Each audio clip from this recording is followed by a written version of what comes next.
Iqbal udah sahur? Udah lapar? Sayangnya sudah lapar lagi, padahal baru sahur tadi menjelang siaran udah langsung makan dulu kan, takut nggak keburu. Ternyata lapar lagi dong. Aduh, Kayaknya belum baca bismillah tadi. Nah itu dia, tapi jangan khawatir, jangan sedih, jangan gundah karena saya akan mengajak Anda berburu sahur. Nah kali ini lokasi sahur yang ada di Jakarta bersama rekan kami Sandra Insanasari.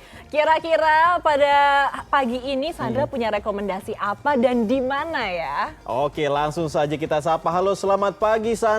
Sandra, kalau saya lihat di belakang Anda sepertinya jalanan. Ini makannya di jalanan atau di mana nih? Ya, selamat dini hari tentunya Ayu dan juga Iqbal. Betul sekali, ini saya lagi ada di pinggir jalan, tepatnya di Jalan Tebet Timur Raya, Jakarta Selatan. Nah, kali ini saya mau ngajak Ayu, Iqbal dan juga penonton kita sahur virtual ya di salah satu tempat yang buka 24 jam dan juga legendaris nih. Nah, saat ini saya sudah berada di depan Warteg Warmo. Nah, ini dia. Kenapa saya milih tempat ini? Karena tentunya ini tempatnya buka 24 jam dan juga ini bisa untuk masyarakat yang berada di daerah sini untuk sahur nih. Dan tentunya kenapa saya milih ini juga karena unik. Uniknya kenapa? Ini sudah buka, kalau dihitung-hitung ini sudah setengah abad ya, karena sudah buka sejak 1969. Dan kenapa wartegnya namanya Warmo sendiri, ini sih sudah cukup terkenal ya, mungkin beberapa penonton juga sudah tahu, ada yang belum tahu juga saya informasikan kenapa namanya Warmo. Ini bukan nama orang ya, tapi ini singkatan ya, itu namanya warung mojok karena letaknya ini mojok di pinggir jalan, benar-benar di persimpangan, di perempatan yang ada di sini. Dan tentunya karena sudah buka hampir setengah abad, ini tuh punya cerita yang banyak. Salah satunya juga di sini sudah banyak dikunjungi oleh pejabat-pejabat, artis-artis dan lain sebagainya. Ini salah satu, kalau bisa saya kasih foto.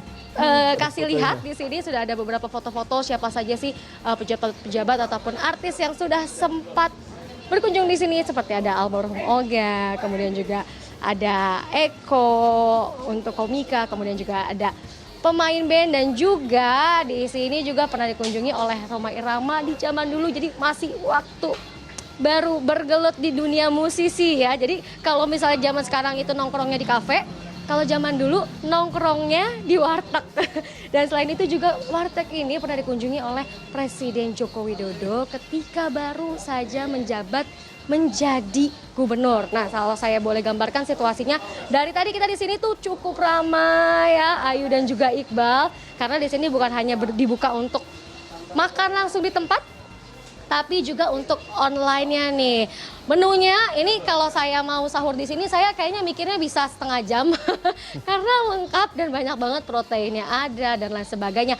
Nah, buat lebih jelasnya saya mau ajak Ayu dan juga Iqbal serta penonton untuk kita tanya-tanya langsung nih sama salah satu penerus pewaris ya generasi kedua yang sudah ada di sini, Pak Suryo. Pak Saryoto. Pak Saryoto. Pak Saryoto, sudah sahur? Alhamdulillah, sudah tak sempetin sahur. Sudah. Iya. Pak, ini boleh diceritain nggak sih Pak, ini kan sudah ada, udah kalau saya hitung hampir 54 tahun. Ini ceritanya dulu itu seperti apa sih warteg ini?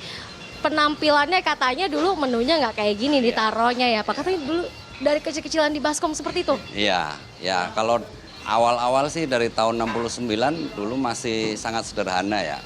Karena warteg itu kan identik dengan kalangan menengah ke bawah gitu ya.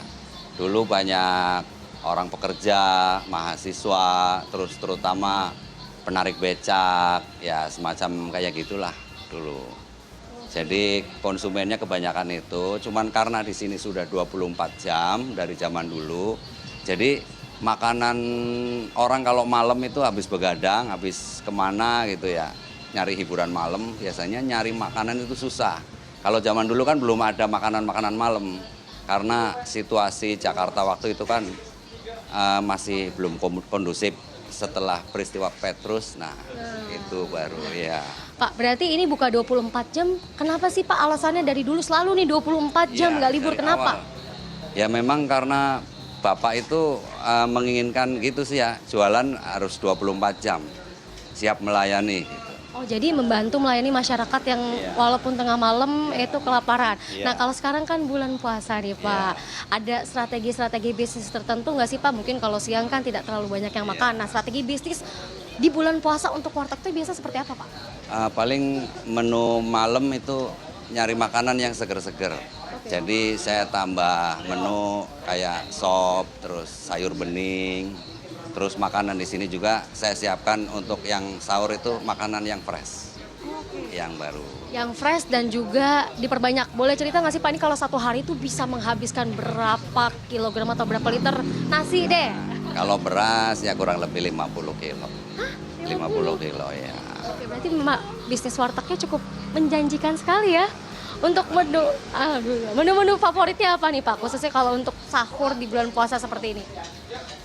Kalau warteg umum sih ya paling ya telur dadar, telur gitu ya, makanan-makanan rumahan lah. Cuman kalau di sini ada menu yang spesial itu yang jarang di tempat lain kayak sate kulit ayam, terus udang tusuk, udang goreng, sama paru, sama daging serundeng. Itu yang biasanya orang cari itu ada di sini. Oke, cukup lengkap ya, Pak. Kayaknya nanti saya mau nyobain yang udang tusuk deh. Untuk sahur. Baik, Pak Suryo. Pak Saryoto. Terima kasih banyak, Pak. Sama-sama. Semoga makin rame, makin berkah untuk warteg ya, Pak. Terima kasih. Baik, Ayu dan juga Iqbal, itu dia bincang-bincang saya sedikit dengan pewaris kedua dari Warteg Warmo ini, dan saya juga sekarang mau tanya-tanya nih. Tadi saya sudah bincang-bincang sedikit dengan salah satu pelanggan Warteg Warmo ini. Halo Mas Husein. Mas, ini udah sahur belum? Belum, biasanya saya jam 4-an nanti lah baru sahur. Jam 4-an, menjelang imsak dong, Mas? Iya, karena kan memang sebenarnya kalau sahur tuh lebih baik jam 4 lebih ya, atau dekat dengan imsak lah gitu. Oke, biar lebih Biasa sih, biar lebih kuat juga ya, Mas. satu itu juga sih sebenarnya. Jadi Oke. kalau mepet-mepet itu kan agak lama tahannya. Agak lama tadi. Oke, Mas, terakhir di sini kenapa sih kalau sahur memilihnya di luar, terus biasa menu makanan favoritnya apa? Kalau saya sih lebih ke serundeng ya, sama capcay gitu. Kadang serundeng sama togenya gitu. Kalau di sini variannya banyak, terus kemudian memang rasanya juga ya dibanding warteg lain sih lebih enak sih menurut saya. Terus harga juga nggak terlalu mahal. Kayak ini kita minum segelas ini yang gede gini ya, cuma 5.000 perak. Kalau di tempat lain kan nggak dapet. Jadi harganya murah, menunya porsinya banyak. Oke, kalau Jadi porsinya juga porsi jumbo sih di sini ya, kalau rata-rata gitu. Jadi cukup kenyang, apalagi kalau makannya mau subuh, makannya banyak ya udah pasti kuat lah. buat sahur. Baik, Mas Husein, silahkan untuk dilanjutkan sahurnya keburu imsak. Terima kasih atas bincang-bincangnya ya. Baik, itu dia Ayu dan juga Iqbal. Salah satu opsi nih untuk Ayu, Iqbal ataupun penonton yang memang berada di Jakarta Selatan jika ingin mencari berburu menu sahur ya, buka 24 jam dan juga enak, murah, porsinya banyak. Salah satunya juga bisa dicoba di sini. Kembali ke studio. Aduh, ini Sandra yang laporan, perut saya yang demonstrasi langsung pengen makan juga. Tapi ini warteg bukan sembarang warteg, Iqbal dan juga Sandra ya. Karena setahu saya kalau misalkan siang hari di sana pengunjungnya itu kebanyakan orang-orang yang memakai mobil. Jadi memang sangat terkenal sekali warteg itu dan memang pilihan menunya juga sangat banyak. Baik, terima kasih banyak produser lapangan CNN Indonesia Sandra Insana melaporkan langsung dari Jakarta. Jangan lupa santap sahur juga, pilihannya sudah sangat banyak. Semoga lancar puasanya hingga sore hari nanti ya. Amin.